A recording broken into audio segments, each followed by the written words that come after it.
All right, good morning, ladies and gentlemen, and welcome to Kabbalah Café. This is a Rosh Chodesh Adar Sheni edition.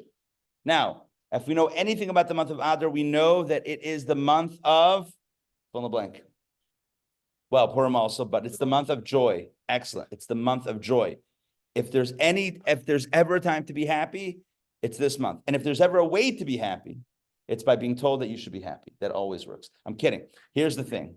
The thing with joy is, right? Joy is an inside job. Joy is not about the things that happen to us on the outside. Joy is what happens is a decision or is really more of a thought process that we do on the inside.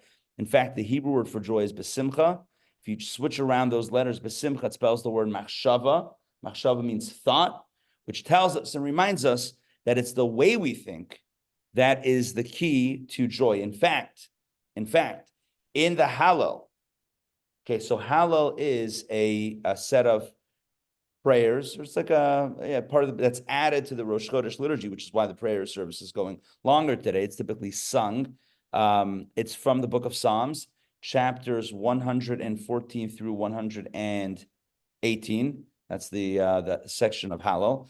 So it's basically King David writing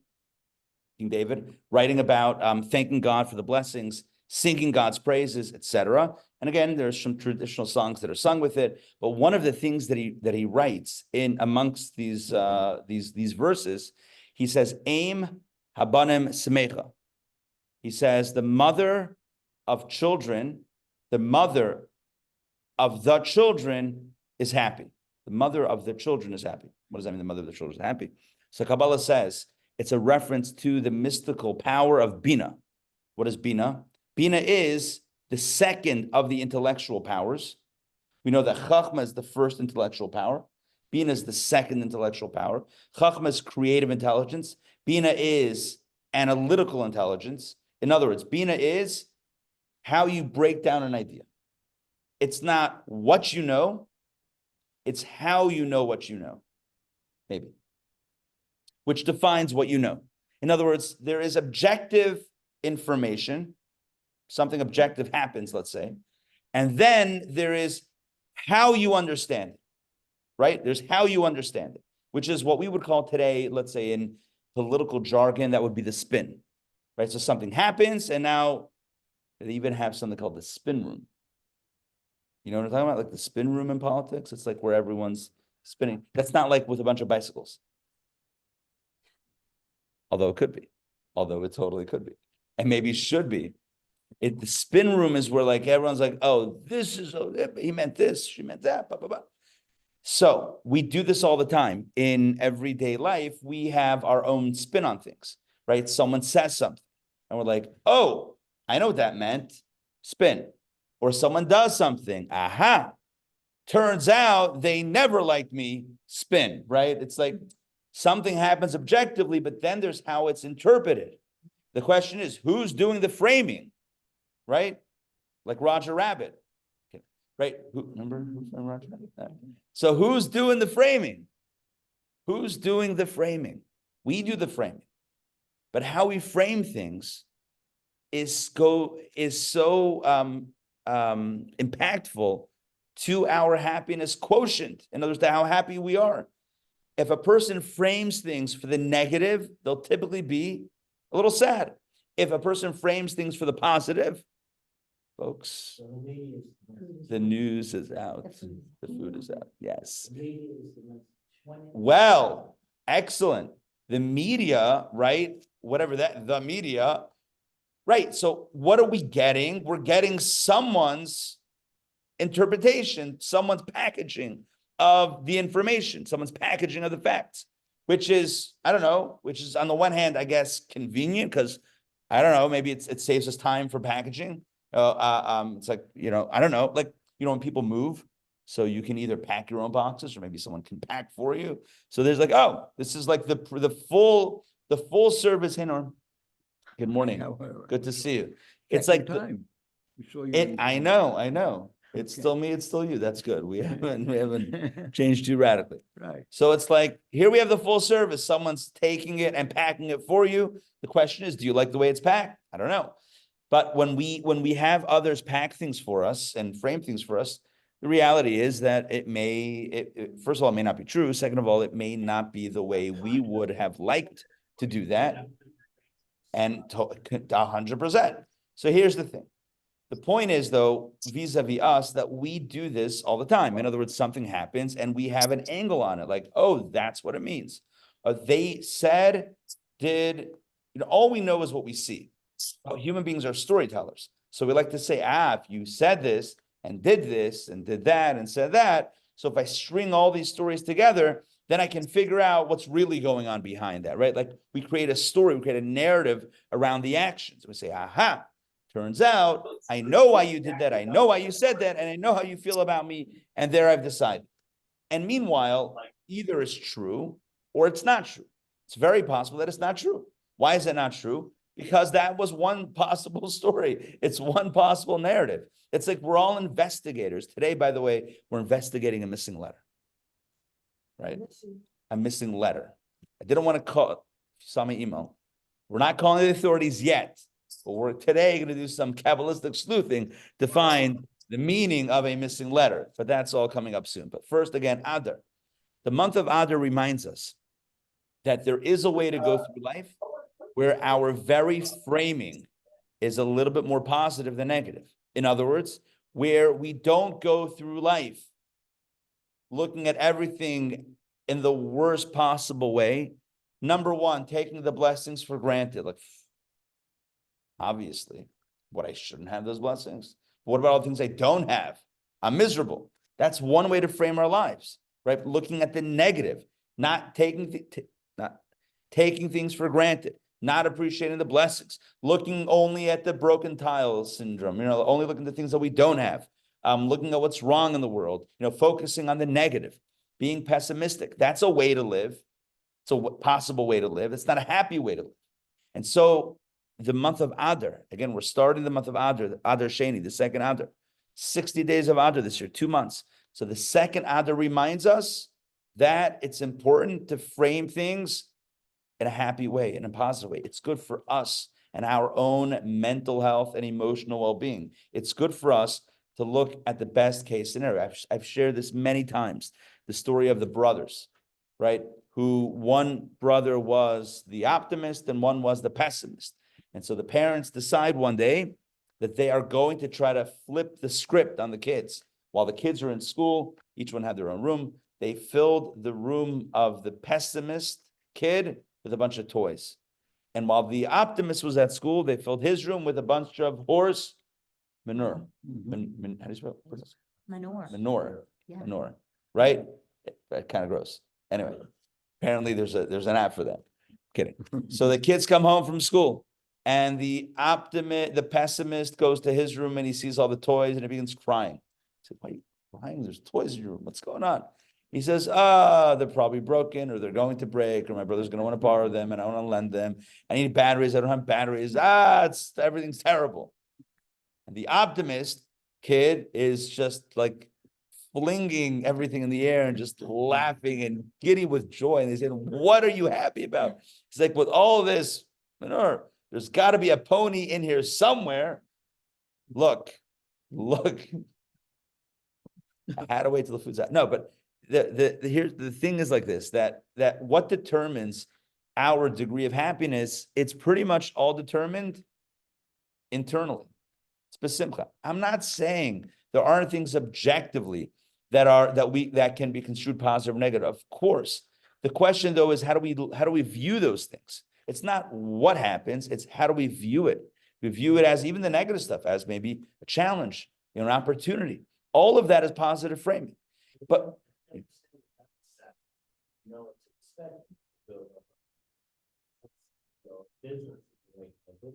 sure. Yeah. You make an informed and level-headed decision. Right. I think it comes down to really more about how we go about our day-to-day life. Like, are we in a state of like, life is good? Or are we in a state of like, nothing's great? And it's a little bit. Joe, look at that. Where'd you get that from? That's amazing. Rabbi Hamburger. Oh, yes. I know, Mel. Here, let me see that. Okay, this is awesome. This says, Norm's keychain says in Yiddish, tracht gut, wird sein gut, which means think good and it will be good. Think good and it will be good. This is way more powerful than the old school, don't worry, be happy. I mean, that was cool. That was good. It's good for a bumper sticker, but this makes it as an embossed actual keychain. Think good and it will be good. And it's really because, there's many different ways to look at it. One is that like when we exude positive energy, positive things, happy things come to us. But there's another way to look at it, which is when we're thinking positive, then we're in a good space. Then life is blessed. You with me on that? It's like, if you see your life as blessed, then that's what it is. If you see your life as, God forbid, not blessed, then it's not blessed. In other words, you live in the world that you create. You see the world through the lenses, the colored lenses that you put up. So if it literally depends. We wake up in the morning and we take that breath and we open up our eyes. I mean, we're breathing the whole night, obviously, but I'm saying like when we open up our eyes and become aware and welcome the new day. Are we like, another day?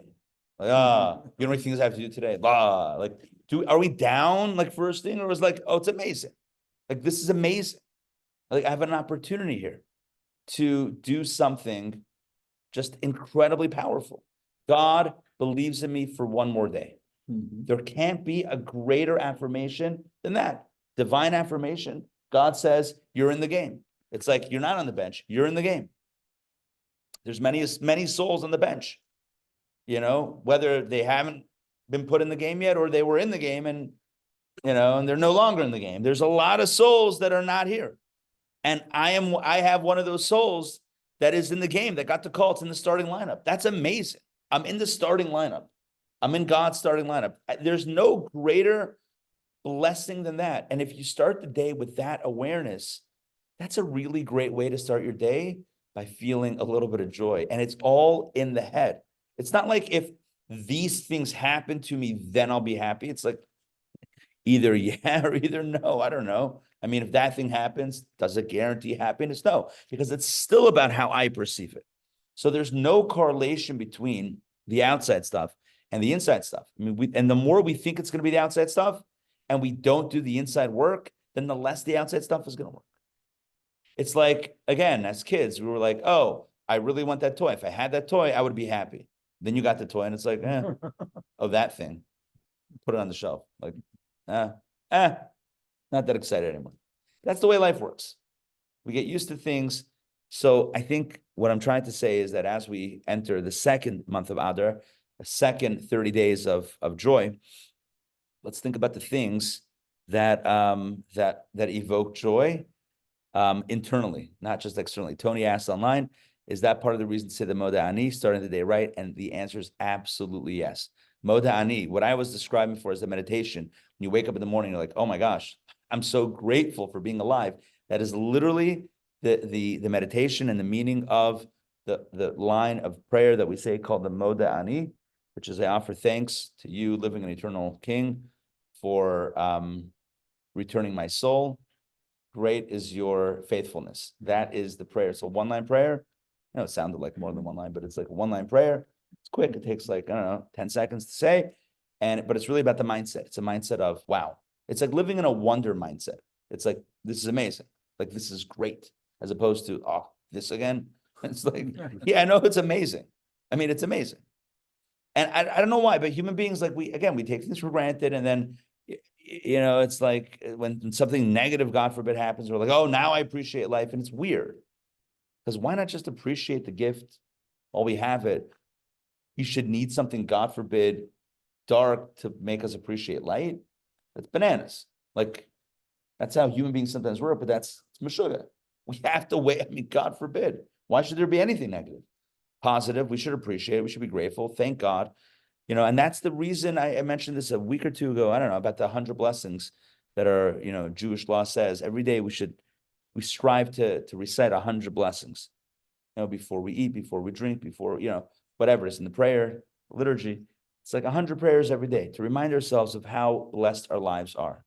Thanking God for we don't take anything for granted, right? We have a nice breakfast. We thank God for it. And also the guys that ate it. But God for, No one exists without God. Nothing exists. None of this exists without God. So yeah, God gets thanked. And so I think that's an important fundamental as we start the month of Adar, which brings me to the missing letter. Let's talk about the missing letter. So I wrote in the email, I sent the email last night. I hope everyone got it. And I wrote in the email a truth about Hebrew, and that is that every Hebrew letter can be understood and examined on multiple layers. First of all, there's the shape of the letter, i.e. the architecture of the letter. Every letter has a shape. By the way, there is a very specific formula for drawing the letters. If you are a scribe, like a Hebrew scribe, it is a very precise science as to how to draw the letters, like where you start. It's not like, when we learned how to write English or whatever, like the penmanship. So you kind of learn how to write a letter, but then you could, no one's actually, looking at that point. Do whatever you want. But when it comes to writing a Torah scroll, for example, or it comes to writing a pair of tefillin or a mezuzah on a door, it comes to writing an actual scroll for a holy, mitzvah purpose, there's a very specific formula for how it's done. Like literally about how it's drawn. Every letter has to be precise. If a letter is not drawn correctly, the whole thing is not kosher. A Torah scroll with hundreds of thousands of letters, right? If one letter is not correct, if you're reading the Torah on a Saturday and you encounter one letter that doesn't look kosher, you roll it up and you put it away. You cannot read from it. It's no good. It's nish kosher. It can. After Shabbat, you take it to a scribe. The scribe. That's what one of the things that my grandfather did, like very consistently, was fix Torah scrolls. He was a sofer. He didn't write a lot, but he corrected. So people would bring him, synagogues would bring him Torah scrolls, and he would look through it. You're supposed to check a Torah scroll also. That's somewhat regularly. That's a lot of checking, and you kind of check it as you read it, but it's a constant thing. Today they have now scans, you can digitally scan it, and then computer can catch some things. It's not perfect. Even computers can miss things. And so so a Torah scroll is written on parchment, right? Animal skins, and then is written with a special ink, that the ink is kind of raised on top of the surface. It doesn't saturate. If it's saturated into the parchment, you could never, first of all, the letters would bleed. You ever take like an inky pen? I'm talking about those inky pens, and you write and it just bleeds into the paper. You can't have letters that are bleeding, because then you have letters that letters are going to touch. If any two letters touch, not good. The whole Torah is not good. Every letter has to have white space around it. It's the way it works. Every letter has to have space around it. Has to have its own, has to be a character unto its own. No cursive in Hebrew, as it were. No connecting letters. So that's another important detail. So, but there's a special ink that's formulated where it dries quickly, because you have to, you got to move fast, dries quickly. And you can take literally like an exact, not an X-Acto knife. Is that what it is? What's an exact? What is that? It's just a blade, like a surgical. So then maybe not exactly. It's like it looks like a pen. It's like a thin cylinder, and at the end is a blade that almost goes at an angle. Almost looks like a sailboat type thing. A razor blade. It's a razor blade at the end. So you take it and you can actually just like scrape off the letter. It doesn't leave much. It doesn't leave residue. And then you just redraw the letter. That's the way to correct it. That's the way it's done. But there's hundreds of thousands of letters in the Torah scroll. It's a lot of letters. I mean, hopefully they don't all go bad at the same time. That would be crazy. By the way, sometimes letters with use, because you're scrolling, right? They flake. Yeah, it dries out. I mean, how many years can ink? Yeah. And rolled and unscrolled and right, because it's remember, when you roll it, you're basically, the parchment curves, and you have a letter on top of it written in ink. At some point there's going to be some sort of degradation of the letter. Anyway, long story short, every letter is exact. Every Hebrew letter is precise. So every letter has a precise shape that it needs to be written, in with whatever, in which it has to be, by which it has to be written. So it has a shape. Every letter has a meaning. There's a mystical meaning and a simple meaning of each letter. And there's also, of course, the numerology, the gematria of every letter. So every letter has on multiple levels, it means something. So you have in front of you a paper. I think everyone has one. I'm going to pull it up here on the screen as well. You have here in front of you a paper. And I want to draw your attention to the section at the top that says missing letter. Okay? Missing letter. You guys see that? Now, I know I wrote it in the Hebrew, but I mean, that's kind of the only place it's going to work is in the Hebrew. If you take a look at, so Hebrew is read right to left. So if you look at the right Hebrew word on those two lines, so you'll notice that the first letters are the same. We call that letter the ayin. The last two letters are the same, the bet and the dalet. Do you guys see that? The one difference is the vav. The second line, that Hebrew word, that first Hebrew word, I right to left, first Hebrew word has 4 letters. On the top line, it has only 3 letters. In other words, there's a missing letter in the top one. Now, how do you pronounce these words? So I'll read it. First line says Eved Hashem, which means servant of God. And the third one, second line says Oved Elokim, not Eved Hashem, Oved Elokim, which means the one who is serving God. So there is the servant of God and the one who is serving God. Now, it may sound like the same. Ooh, I like that. Yes. Yes. So, right, Eved Hashem would be the noun, the servant, and Oved Elokim would be the verb, the one who is serving. In other words, Oved is like the act of service, as opposed to Eved, who is the servant. Good. Now, there's another difference, and these are 2 phrases that appear in Jewish texts and verses, etc. There's another distinction which is obvious, which is not just in the missing letter, but it's also that the top line uses the name of God that we would call Hashem, whereas the second line uses the name of God that we call Elokim. Now, both are names of God. Both are used prolifically in Scripture.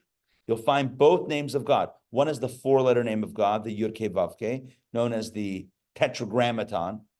For those that are into Tetris, I'm kidding. No, it's Tetragrammaton. It's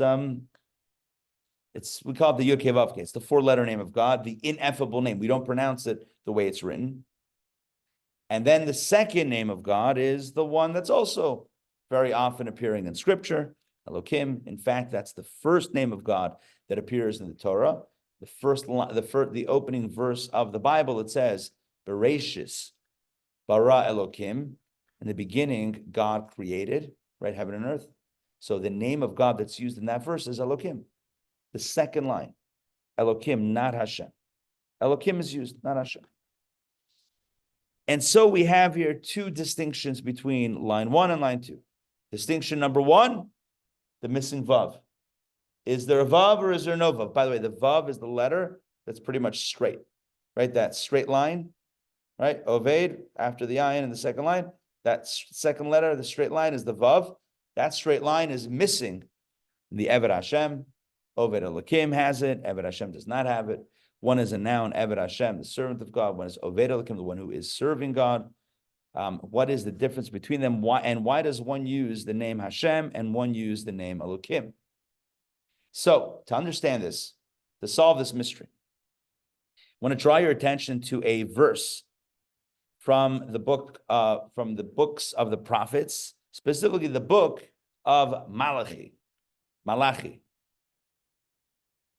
Not sure how to pronounce that in English. Malachi? Would that be Malachi? Malachi. Okay.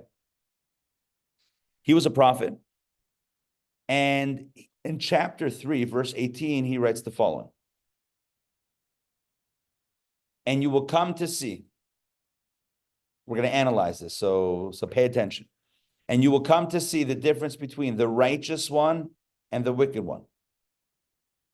Between the one who serves God and the one who does not serve him. It's referring to the end of days. Referring to the Messianic era. It says in the end of days, morning, good morning.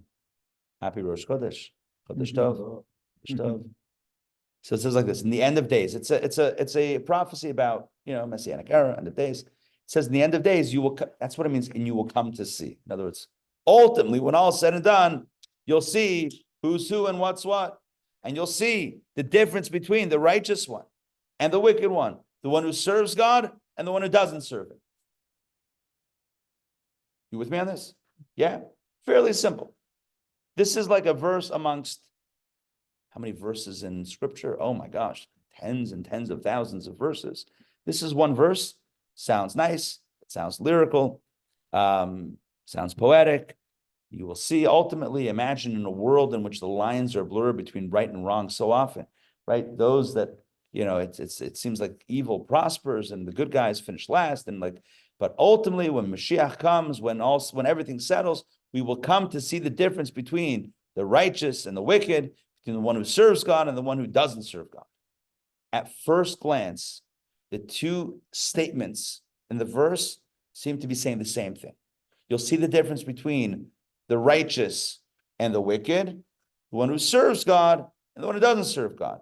Sounds almost the same, right? In other words, the righteous one is the one who serves God. The wicked one is the one who doesn't. So it's just being poetic by repeating it. Are you with me on this? Yeah. You will see the difference between what? The righteous, the non-righteous, the one who serves God, the one who doesn't. Probably the same two people. Person A, person B. However, in Kabbalah, there's a much deeper way of understanding it, that the verse is referring to four people. It's not just being repetitive. It's not just saying the same thing, but using different words. It's actually referring to another two sets of individuals. The first half of the verse talks about the difference between literal good and evil, the righteous and the wicked. But the second half of the verse, where it talks about the difference between the one who serves God and the one who doesn't, those are both righteous people. But within righteous people, you have someone who is serving God and someone who's not serving God, but still righteous. Are you with me on this? Mm-hmm. In other words, it's not that righteous equals, good morning. It's not that righteous equals serving God, right? Non-righteous is not serving God. No. It's much more subtle. It's much more subtle than that. What we're talking about here, to see how far I could do that without knocking it over. I'm kidding. I know it worked. It's there's two ideas here. There's the tzaddik and the rasha, the righteous one and the wicked one. That's clear. That's black and white. That's night and day. But then there's a more subtle distinction, and that is between the one who serves God and the one who doesn't serve God. Both good people, but one is serving and one is not serving. And the question is, well, what does that actually mean? So to understand this, we're going to learn a bit of Tanya, but first, which chapter 15 explains this in a powerful way, in a way that can be life-changing. But before we get there, I want to quote a piece of the Talmud, a piece of Gemara. You guys ready? Donkey fare? Before Uber, there was, we need a catchy name here. Donkey Uber. Now that's totally not catchy. All right, so here we go. So the Talmud says something fascinating about this very verse. You guys ready? Donkey fare, let's do this. Anthony. Toda, where's he hiding? Thank you. Always amazing. Toda Rabbah. Apparently. I'm noticing. One day we're going to do it. All right, you ready? Donkey fare. Bar Hehe said to Hillel. By the way, Bar Hehe, guy's name. You know when you call someone Hey when you don't know their name? No relation to that guy. Bar Hehe, he was actually, I think he was, I could be getting this wrong. My recollection is that he was a person who had converted to Judaism, and it says that one who converts to Judaism is like a child of God directly, almost. So Hey is, Hashem's name. So Bar Hehe is like the child of God. So I think that's kind of what I believe that was the explanation. So Bar Hehe said to Hillel. Hillel, of course, was, oh my gosh, he was the first Jew on campus. All right. I hope you guys appreciate this humor. It's Adar. And you're like, well, where's the humor? I know, I get it. Anyway, so Bar Hehe said to Hillel. Hillel was a great scholar of his era. What is the meaning of that which is written? And you will come to see the difference between the righteous one and the wicked one. And then it further delineates between the one who serves God and the one who does not serve him. There are two redundancies here. The righteous one is the same as the one who serves God, and the wicked one is the same as the one who does not serve him. In other words, Bar Hehe is asking the question that I asked before. Is the verse just repeating itself? And if it is, why? Why would it say the same thing twice? Hillel said to him, here's the answer. The one who serves God and the one who does not serve him are both referring to, in the Hebrew, I didn't put the Hebrew here, just take up more space on my page, but the Hebrew, in other words, in the Talmudic, says tzadikim gemurim, complete tzadikim. The one who serves God, in other words, the first half of the verse, they're between righteous and wicked. That's okay, that's clear, black and white. The second half, between the one who serves God and the one who does not, they're both righteous people, and yet one serves and one doesn't. But the verse is hinting, let's continue inside, at a distinction between them. As one, listen to this, as one who reviews his studies 100 times is not comparable to one who reviews his studies 101 times. The Talmud says, you know what the difference is between the one who serves God and the one who doesn't serve God? Whether you review your studies 100 times or 101 times. And I know what Hillel was thinking. There would be a big aha moment. Meanwhile, we're like, what? There's a difference between 100 and 101? What's the difference? What's going on here? Barhei said to him, let's continue. Barhei said to him, said back to Hillel, and due to one extra time that he did not review, the verse calls him a person who did not serve him. Only if you review it 101 times are you serving God. But 100 times, oh, that's it. You're out. You didn't serve God. What kind of business is this? So Hillel replies to Barhei. He said, yes. He said to him, yes. Go and learn from the market of donkey drivers. One can hire a driver to travel up to 10 parasangs for one dinar. However, he will travel 11 parasangs only for 2 dinars. This shows that any departure beyond the norm Abnormal. is considered a significant difference. Let me explain. This is, by the way, when you talk about like Kabbalah and Chassidus and like lifestyle and how we like how to view life, this is one of the big ideas in spiritual, Jewish, mystical, spiritual work. Here's the idea. Back in the day, this is before the internet. Can you imagine? Imagine if you were sending a text message. It was like you were hammering it out somewhere really fast, sending it, handing it to someone. They're like, why didn't you just tell me? Like, right? You know what this, Snapchat was back then? Disappearing messages. You would take the slate and smash it. I'm kidding. It was funnier in my head. Anyway, back to the point. So here's what's going on. So back in the day, that nothing was written down.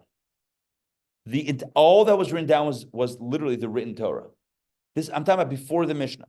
No Torah Shabbat Peh, none of the oral Torah, none of the explanation, the elaboration, all the discussions that had happened over literally up to that point, thousands of years. None of that further discussion was written down. It was all recorded memory, teacher to student, generation to generation. And so everyone studied. Whenever you studied a matter of Jewish law, by matter of normal review, you studied it 100 times. That was like the normal process. You studied 100 times. That's what everyone did. Someone who says that I'm going to study this, not 100 times, but 101, that's a person who is not just doing what they need to do, but someone who's going above and beyond, going extra, right? It's like in a relationship. Are you doing just what you need to do to get by, or are you going out of your way to do something extra? 101 is extra. 101 is above and beyond. And that is equivalent, if not even full 100. Because 100 is what you were supposed to do. 101 is what you chose to do. Now that's a game changer. Imagine God says, I want you to do X, Y, and Z. And you do it. Why'd you do it? God said. But imagine you do a little bit more. Now you really love God. Now that's something extra.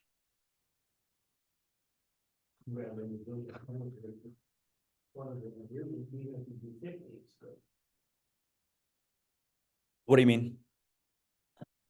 Says even the one who, what's it say?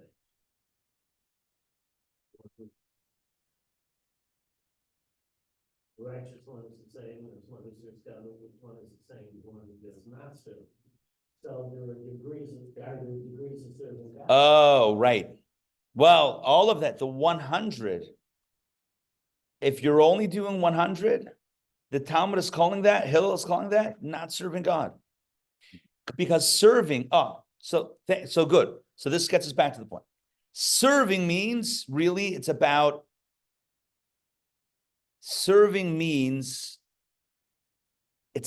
extending, pushing yourself beyond your comfort zone. That's what it means to serve.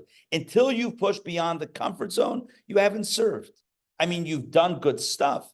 You might be a tzaddik, but you're not an oved. You might be an Eved Hashem. You might be a servant of God, but you're not serving in this moment.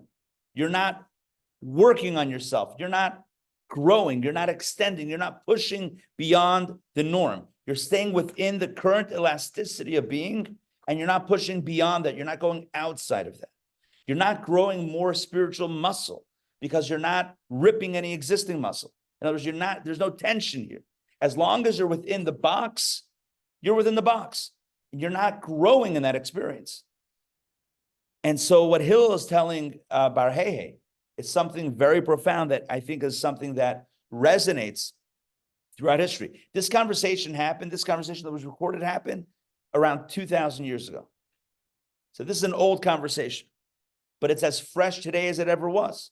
The idea here is that you can be doing good things and not to take away anything from that, but it could be that you're not serving God in that moment because what you're doing is what you're comfortable doing.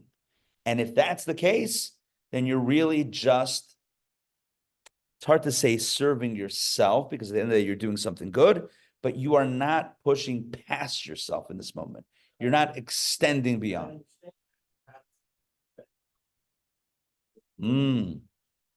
Good. So what's very powerful about that, circling back to the wicked one, is that in Malachi, what he's saying is just like there's a clear, black and white, night and day distinction between righteous and literally wicked, there is likewise a clear distinction between the one who serves God and the one who doesn't, even though both of them are doing good things. But just like there's a clear distinction, delineation between righteousness and wickedness, not to say the one who doesn't serve God is wicked, God forbid, but it's basically saying that there's a clear distinction. Just like there's clear distinction between those two, there's clear distinction between the one who serves God and the one who doesn't serve God. And he brings the example of the donkey drivers. And he says like this, if you hire a donkey driver to go 10 parasangs, I don't know how far that is. Let's just say at 10 miles. I have a great example. Oh my gosh, this is great. You ever order Uber Eats? Try to order Uber Eats and they tell you you're outside the delivery zone. You're like, what is that? Who does that? It happens with kosher, right? Because of all of the kosher restaurants here in Atlanta, because of the incredible array of kosher restaurants. If you are, for example, in the mood for, I don't know, whatever it is, but it's not here, it's not in this neighborhood. So you're like, let me fire Uber Eats and see if they'll deliver. A lot of times they won't deliver because they have a 5-mile limit. If you're out of 5 miles, then you're out of luck. And by luck, I mean lunch. So you're out of, right? That's it. You're done. That's it. You're finished. So imagine they would say, you know what?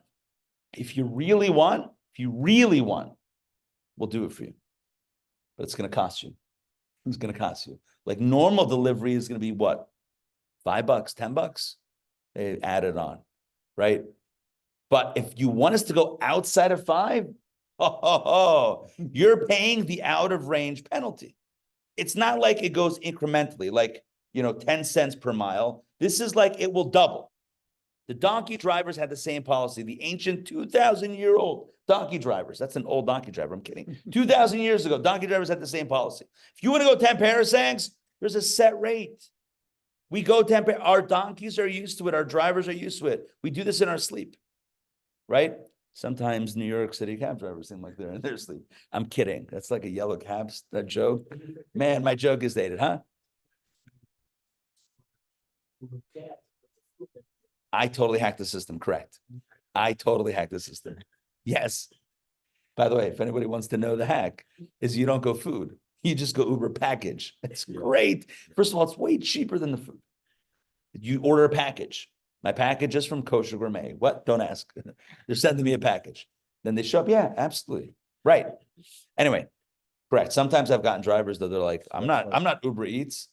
I'm like, oh, it was food in there? I had no idea. With a name like Kosher Gourmet, who knows what they were going to send? So they're actually couriers. Courier. It's cheap. From Toko Hills to here. Yeah, it's like very inexpensive. I don't know how they're making money. They're not. Anyway, back to the story. It's not about Uber's business model, but what this is about the ancient donkey drivers of Israel. The ancient donkey drivers had a set rate, 10 parasang, 1 dinner. You want to go beyond 10? Double, 2. It's not like, 120, 1 dinar and 10 cents, whatever that would be. It's not linear, it's exponential. Correct. Oh, there you go. It's exponential. Thank you for saying that. Because the point here is when we break out beyond the norm, it's not incremental growth, it's exponential growth.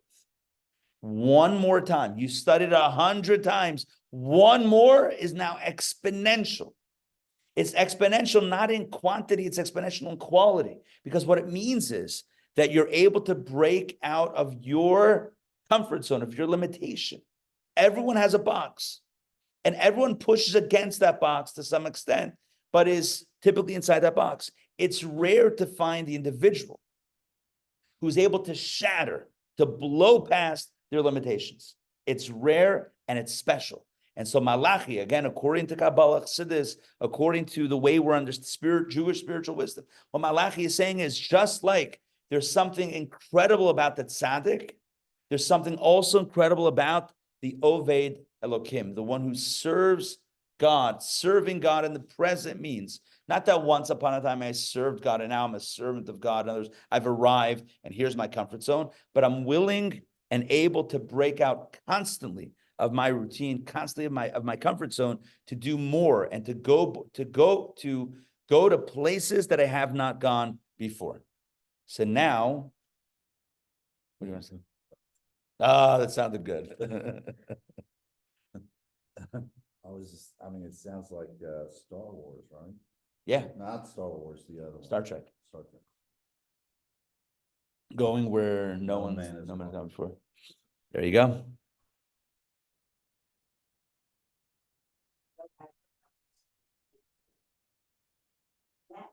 Oh, I'm glad you asked. Every mountaintop becomes the plateau from which to climb the next mountaintop.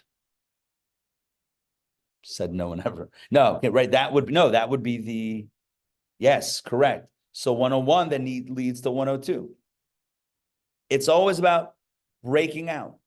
So whatever becomes the comfort zone now just becomes the next platform from which to launch the next big thing. Now, let's read this in Tanya, chapter 15. Where's the hustle? Where's the hustle? Let's go. The one who does not serve him. Here's how the Alter Rebbe, the founder of Chabad, the author of the book called Tanya, here's how he describes it. The one who does not serve him being God, does not wage, listen to this, any battle against his evil inclination to vanquish it through the aid of the divine light that illuminates the godly soul abiding in the brain, which rules over the heart as explained above. In other words, you might be doing good things, but are you fighting? If you're not fighting, it's almost like you're not fully living. What are you pushing against? Where's the resistance? In other words, if there's no battle, if it came easy, not that it's not a mitzvah. No one's taking away the mitzvah. It's a mitzvah. The Talmud says you're righteous. You're a tzaddik gomer, you're righteous. Great. Now that that's established, the question is, are you working? Are you pushing? Are you an Oved Elokim? Are you actually serving God? Right? Are you waging a battle? Are you feeling life? Are you feeling the vibrancy? Are you walking through life like a zombie? I have my routine of good things. I'm not I'm doing all the good things. I'm doing lots of mitzvahs. Again, there's nothing wrong with that. That's all good. The question, though, is, are you fighting for good? So here we go. Why is this person, the one who does not serve him, why is he not fighting? Why? For his evil inclination does not oppose him at all in any attempt to deter him from his Torah study and divine service, and thus he need not wage any war against it. Imagine a person whose personality is fairly docile. They're studious by nature. He's going to give that example. Person who by nature is kind of on board with good things. Let's continue in the next paragraph. Shane, I'll get to you in 1 second. So it is, for example, with one who is by nature an assiduous student due to his stolid temperament, who is also free of conflict with carnal desire due to his frigid nature, and similarly with other mundane pleasures, as he naturally lacks any feeling for enjoyment. So imagine a person who's an academic and doesn't have such a I don't know, what would you call it? Doesn't have a very strong carnal desire. So he's, he or she, whatever, they're doing their thing. So that person is not being pulled very forcefully into negative stuff.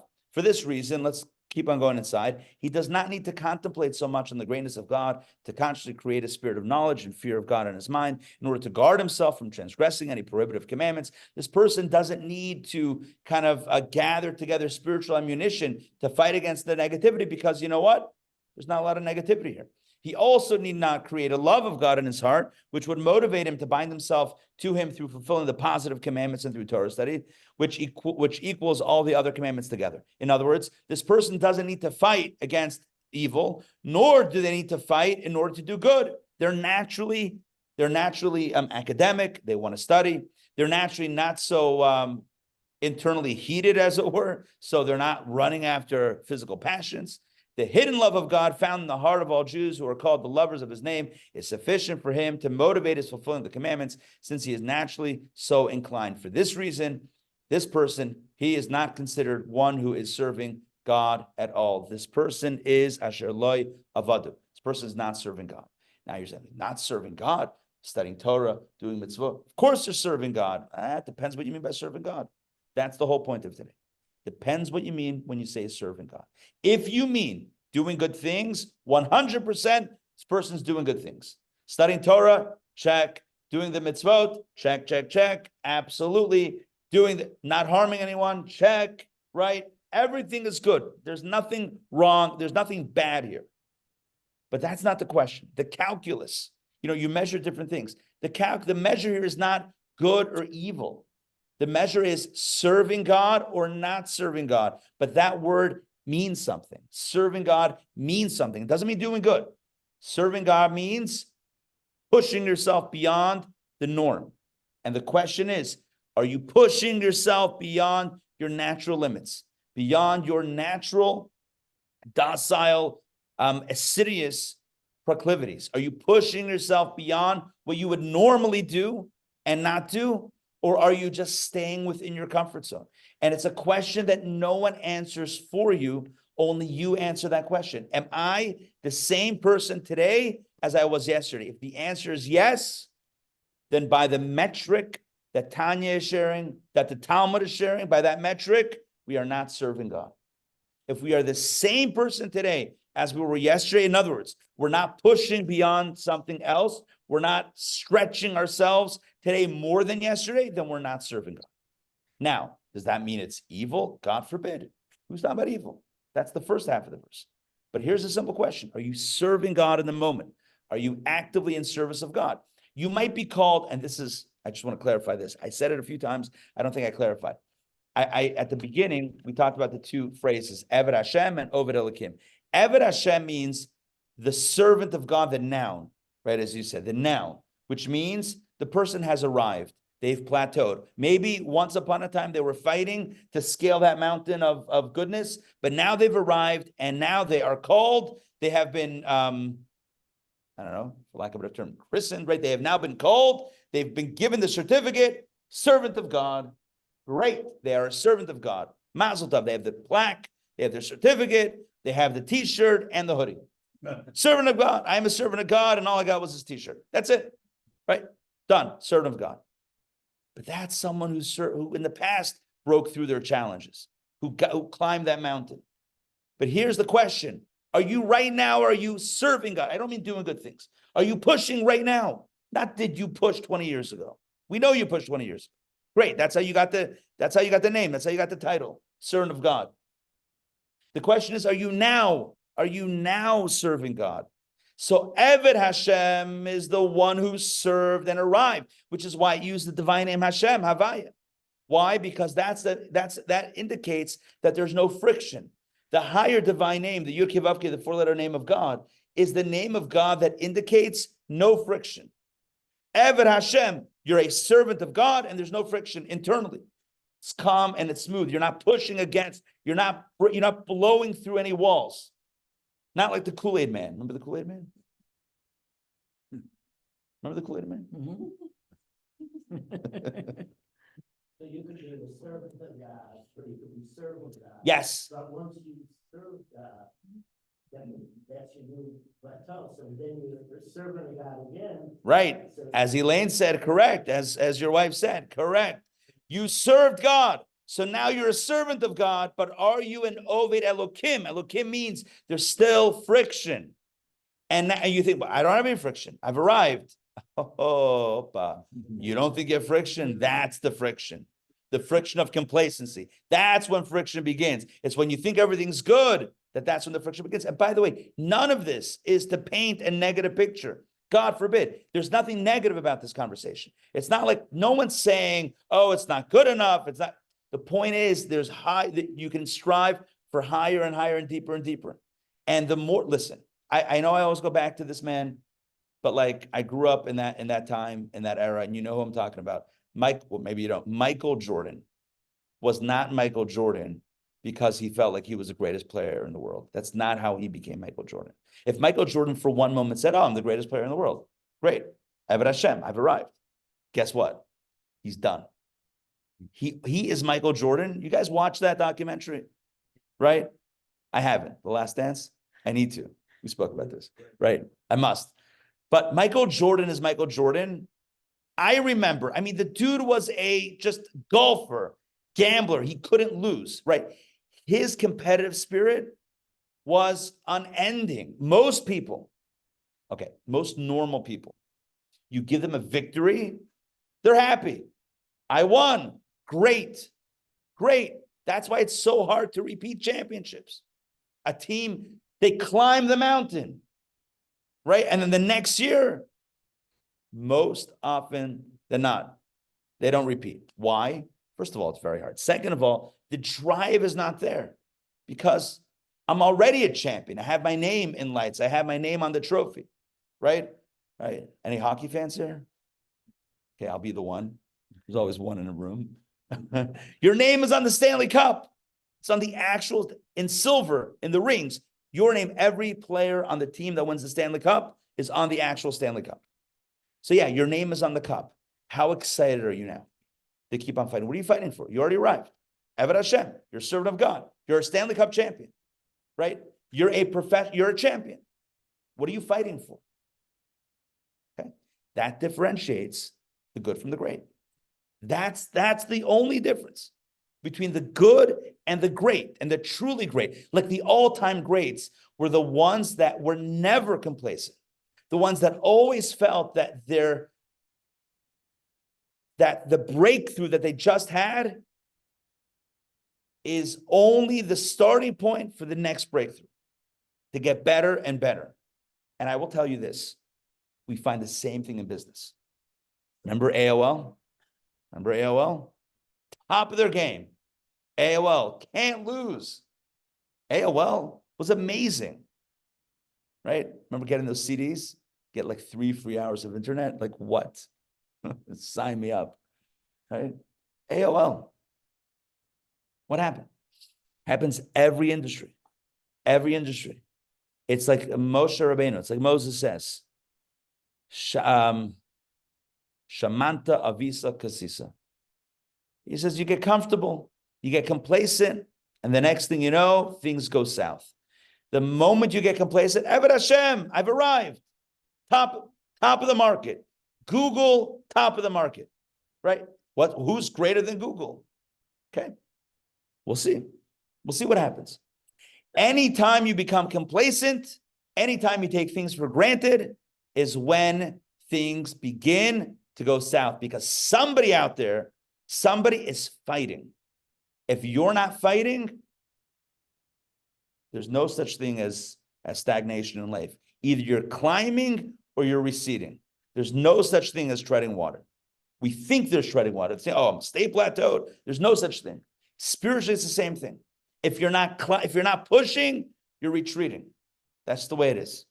Life is on a slant. Good thing. I still use AOL. Nothing wrong with AOL. I'm just saying, one second. Let me clarify. This was not a dig at AOL. It's just saying that AOL had everything and they don't have everything. But by the way, I mentioned Google also because, I mean, listen, I'm not an expert. I know Google's also working on this, but at the end of the day, if people, and I know I'm not the only person, if people are feeling frustrated when they search by getting, SEO populated results, right, that are not as instructive and as, as informative, and people are now turning to ChatGPT or AI. I know that Google has its own, which they just got into hot water for whatever. It's all sorts of things going on. But I'm just saying like this: if you're not constantly pushing, if you're like, oh, we've mastered the internet, like everyone needs us. Okay, that's great. That will end. That will end. 100. If you are, the moment you're comfortable is the moment you're done. It's a slow leak in the Titanic. You hit the iceberg, it's going down, but you don't know that because you're in your room or you're in the casino floor, you're playing cards, you're drinking whiskey, and you're smoking cigars, and everything's fine, right? With Kate Winslet, like everything's fine. But you know what's gonna happen soon? The ship is sinking unless you're fighting. That's why the Vav is so important. The Oved Elokim is the one who's not complacent. It's the one who says, I haven't arrived. What's arrived? There's no such thing as arrived. I'm constantly fighting. Yeah. So the second thing was the business book, From Good to Great. And it talks about various different companies that were good, but they just stayed good, and other companies became great because they did exactly what you said. I'm assuming the author studied Tanya. That's what I'm assuming. If he or she didn't, right. Oh, that's a big thing nowadays. Plagiarize. Shayna, you had your hand up. Oh, Frank, of course you're a hockey fan. I knew that. Sorry. So if your job lends yourself to being able to study more and things like a rabbi or a teaching rabbi or something like that, does it, you don't have to push as hard because you're already in the environment. Yeah. So is it seen differently just because you're already there? That I would say that would make the challenge even, I don't know, harder. I don't know if that we can view harder or not harder. I think that I don't. It's a challenge. It's a challenge. The more you can say everything's good, the bigger the challenge is. Like when you know things are not good, it's easy to fight. It's easy to fight for your right to party, as I paraphrase the Beastie Boys. Was that the Beastie Boys? You gotta fight for your right to party. Yeah. All right. All right. Channeling my late 80s, early 90s. So it's easy to fight when there is something to fight against. But what happens when everything's good? I don't know. It becomes much harder. I don't know if it's harder if you're, I hear what you're saying. If you're born, let's say, religious, and then like everything is like normal. So you do the things that you do and you're, so yes, there's a complacency that comes in. Or if your job, so to speak, is to study Torah and to teach Torah. Right? I mean, yes, of course, then that becomes your rote. Yes, 100%. But I think it's not about any specific person. I think it's about all of us. All of us have whatever spirit, whatever comfort zones we have, whether again, it's in relationships, whether it's in business, whether it's in our spiritual work, whatever comfort zones we have. What is it? Good is the enemy of great. Did I just make that up? Or is that a thing? That's a thing, right? Good is the enemy of great. If you can say it's good, that's good, but that actually can be paradoxically your worst enemy. If you can say, oh, everything is good, you can even say everything is great. That's all right. That's it. So where do you go from here? Downward. That's it. Like in business, it's so clear. That's why. Anybody on Android? Any Android people here? Some Android folks? Anyway, I'm on a Mac, but I have an Android. I'm in a mixed relationship with technology. I have it. They don't. I throw it at it and then nothing happens. Kidding. No, it's fine. It works out. It works out. I'm in therapy. So basically, so I have used Android pretty much since the beginning of time. And well, no, originally it was BlackBerry, obviously, right? Obviously BlackBerry. It was also on the top. Oh my gosh, thank you for pointing that out. I didn't see that. BlackBerry, even a better example than AOL. I don't know, maybe not. More recent. Maybe more recent. I don't know. There's probably more money with the Time Warner, AOL, Time Warner, that merger. That was, oh my gosh. Oh my God. Remember at Central Park, that building? The Time Warner AOL building? Whatever. Anyway, it's like so much money. But BlackBerry had everything. Everyone, Crackberry. Remember that? It was like Crackberry. Who was addicted to it? With the one game. They refused. They couldn't. They didn't want to. I know there's a movie made recently. I didn't watch it, but it looked cool. And had Canada themes. Love Canada. Love Canadian themes. They're so polite. Kidding. So but they wouldn't break through their limitation. They're like, no, we have a keyboard. That's why everyone loves us. And Apple was like, well, Steve Jobs was like, well, one more thing. All right, we'll see. We'll see. Well, you know what? And so why do people prefer like a smooth screen over a keyboard? There are advantages. The point is that when you're stuck in that, then you're not going to see it. But how did I get there? Well, I got there talking about BlackBerry. I feel like I was on, what was it? Android. So listen to this. So as a longtime Android user, I've been through multiple. It's got, I don't know how many, maybe 5 or 6 different messaging apps that Android has thrown out over the years, like released over the years. And sometimes there were 2 or 3 competing messenger apps, like text messaging apps, simultaneous. And I remember thinking, like, what is wrong with this company? And then I remember reading the answer. What's the answer? That Google creates or created within the company competing teams to solve the same problems. Because instead of waiting for a competitor to come up with a better idea through competition, let's create that in-house, right? In other words, let's just create that competition in-house. Let's let the greater idea come from within, and then we'll have that. But at some point, even that becomes too systemized. And then you have people that are truly thinking outside the box and pushing the envelope of what can happen. I mean, you have stuff that's crazy, little things that you can wear that scans your environment. I mean, it's crazy, the technology that's being released. And what we've seen throughout human history is that typically it's not the giant, how do you pronounce it? Behemoths? Behemoth? It's not the behemoths. Behemoth. That's where it comes from, by the way, right? It's 100% where it comes from. It's the big animal. It's not the big ones that come up with, oftentimes that come up with like the really crazy groundbreaking stuff. It's the upstarts. It's the upstarts. Why? Because the upstarts are fighting. The upstarts are pushing. And so here's the question as we close out today's conversation. The question is, in our spiritual lives, how are we the upstart? Where are we pushing and how are we pushing? It's the month of Adar, and the theme of the month is joy. And joy, by definition, it says simcha paretz geder. Simcha, joy, breaks boundaries, which means sometimes, it's interesting.